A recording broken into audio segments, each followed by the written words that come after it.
चलिए दोस्तों, आज हम जानते हैं एक ऐसे जहाज के बारे में जो 110 साल के बाद भी बड़े से लेके छोटे बच्चों तक का कुतूहल का विषय आज भी बना है। इतिहास और वर्तमान में ऐसे कई जहाज तैयार हुए हैं, पर इसके इतना प्रसिद्ध जहाज और कोई नहीं बन पाया अभी तक, जिसका नाम इतिहास में सुवर्ण अक्षरों में लिखा गया। आज हम इस वीडियो में उसी अजरा अमर जहाज के बारे में जानने की कोशिश करते हैं, जिस जहाज का नाम था RMS टाइटैनिक। ये दुनिया का सबसे बड़ा बाष्प आधारित यात्री जहाज था, जिसे सभी का अनसिंकेबल जहाज यानी कि कभी ना डूबने वाला जहाज भी बोला गया। लेकिन यह जहाज अपना पहला सफर भी पूरा नहीं कर पाया।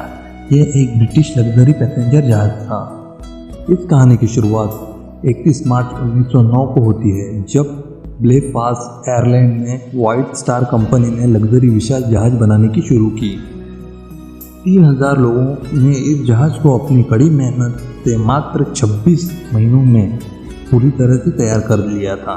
कभी किसी ने ऐसा सोचा भी नहीं था कभी कि इतना बड़ा जहाज भी बन सकता है। इस जहाज की लंबाई 882 फीट 9 इंच और ऊंचाई करीब 175 फीट तक थी। उस समय टाइटैनिक जहाज को बनाने में $7.5 मिलियन खर्च हुए थे, जिसे आज के हिसाब से देखेंगे तो ये कीमत करीब $145 मिलियन से भी ज़्यादा होगी।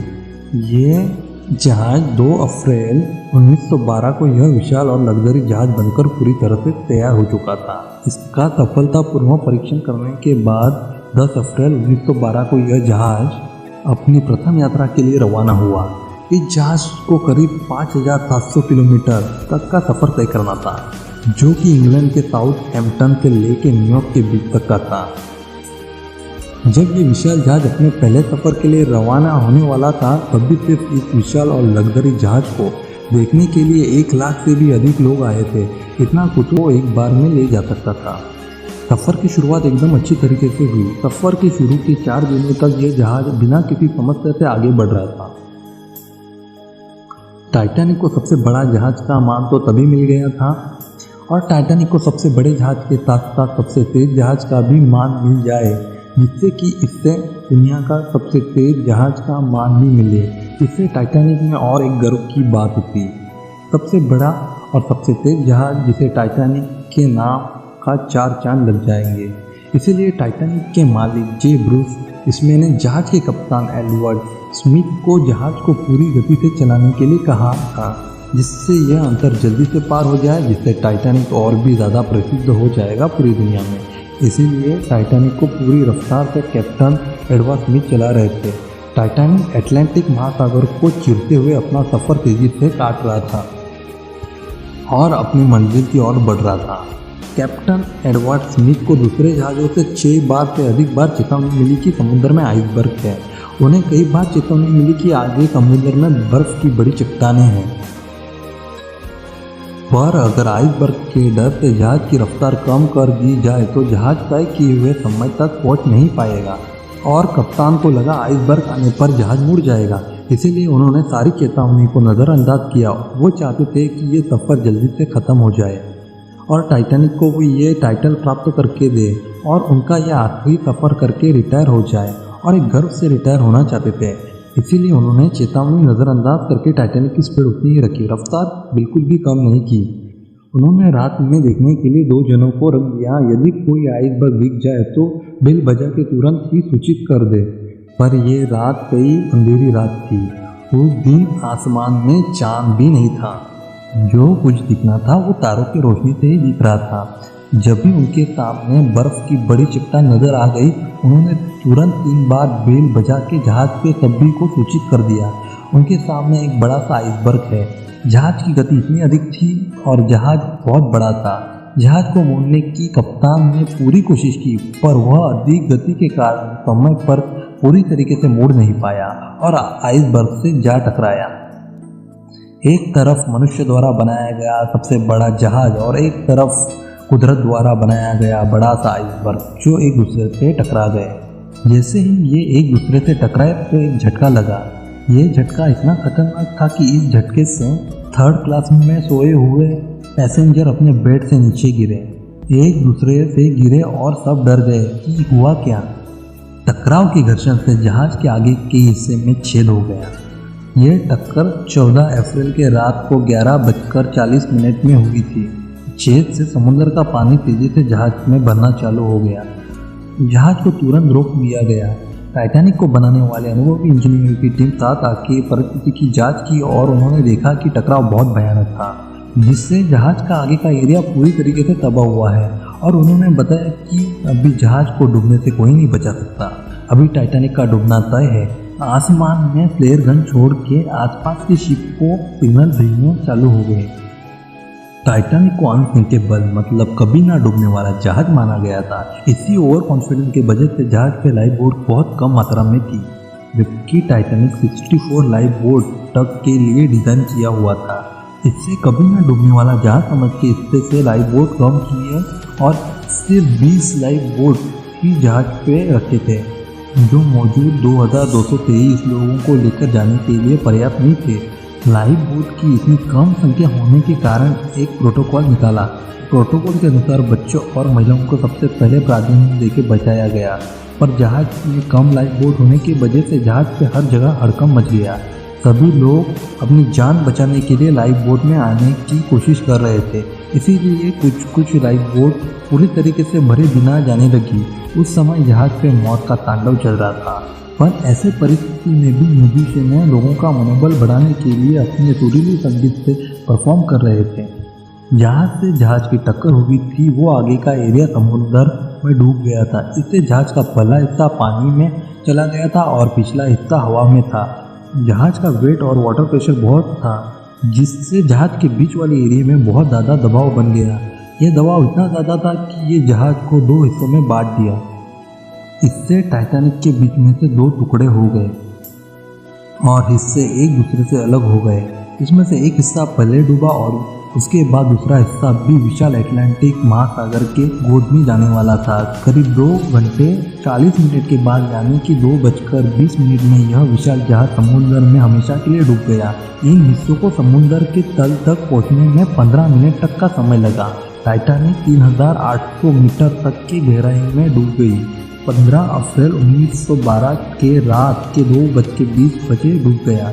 इस काली रात में 2223 लोगों में से सिर्फ 700 लोगों की ही जान बचाई गई और 1500 से भी अधिक लोगों ने इस हादसे में अपनी जान गंवा दी, जो इतिहास के सबसे बड़े शांतिपूर्ण समुद्री आपदाओं में से एक है।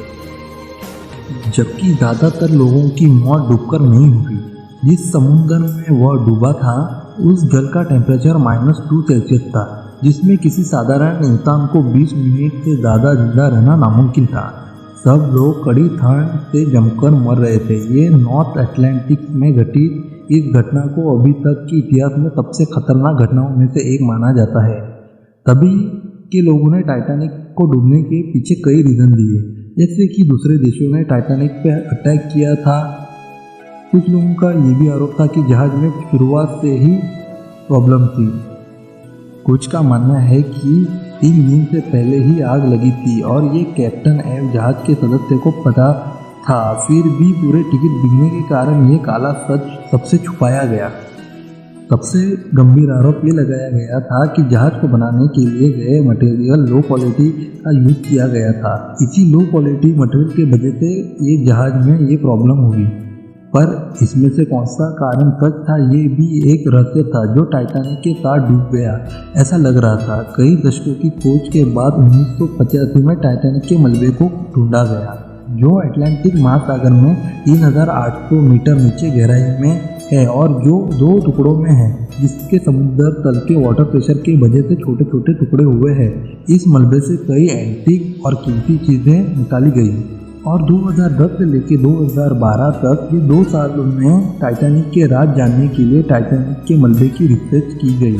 टाइटैनिक के डूबे हुए ऑल मलबे की रिसर्च की गई। टाइटैनिक के डूबे हुए ऑल मलबे की स्कैन की गई तो पता चला गया टाइटैनिक का डूबने का सही रीज़न ये टाइटैनिक की स्पीड थी। टाइटैनिक में इस्तेमाल किए मटेरियल में कुछ प्रॉब्लम नहीं था। इसमें यूज हुआ मटेरियल A1 क्वालिटी का मटेरियल था। रियल रीज़न आइसबर्ग ही था। जिस फोर्स से टाइटैनिक आइसबर्ग से टकराया था तभी इतना फोर्स क्रिएट हुआ कि वहाँ की प्लेट हिल गई और नट निकल गए। ये फोर्स बहुत खतरनाक था। इसका प्रेशर भी इतना था कि जो भी इंसान वो नट के सामने होता तो उससे चीर के पार हो जाते। अगर टाइटैनिक का मटेरियल लो क्वालिटी का होता तो ये जहाज 110 साल से भी ज़्यादा समय तक समुद्र के बीच में नहीं रहता। इससे यही अनुमान लगाया जा सकता है मटेरियल की क्वालिटी के बारे में। समुद्र के एरिया के पास वाले लोहे वाले चीज़ गन तुरंत पकड़ लेते हैं, क्योंकि हवा में क्षार की मात्रा ज़्यादा पाई जाती है। इससे वो लोहा गंज पकड़ लेता है। तो सोचो, ये जहाज समुद्र में डूबा है, इसे 110 साल से भी ज़्यादा हो गया है तो भी ये है। पर दुर्भाग्य की ये बात है कि वैज्ञानिकों के हिसाब से अभी सिर्फ टाइटैनिक के पास 20 से 23 साल है। 20 से लेकर 30 साल के अंदर टाइटैनिक का मलबा पूरी तरीके से गायब हो जाएगा। वो पूरी तरीके से समुद्र में मिल जाएगा और ये ऐतिहासिक जहाज हमेशा के लिए दुनिया में फिर से ओझल हो जाएगा। पर इस बार इसे कोई ढूंढ नहीं पाएगा। इस बार ये हमेशा के लिए सबके आंखों से ओझल हो जाएगा। टाइटैनिक सिर्फ एक जहाज ही नहीं है, ये एक अजरा अमर कहानी है जो हमारे दिलों में हमेशा के लिए अमर हो गई है, जिसे कोई नहीं डुबा सकता।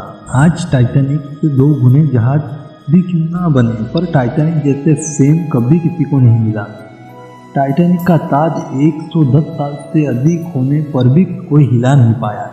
इसीलिए डायरेक्टर जेम्स कैमरून की मूवी उस टाइम की दुनिया की सबसे अधिक कमाने वाली मूवी थी, जो 1997 में रिलीज हुई थी। जिसका रिकॉर्ड जेम्स कैमरून की ही मूवी अवतार ने 2009 में तोड़ा है, जिसे तोड़ने को भी 12 साल तक का समय लगा।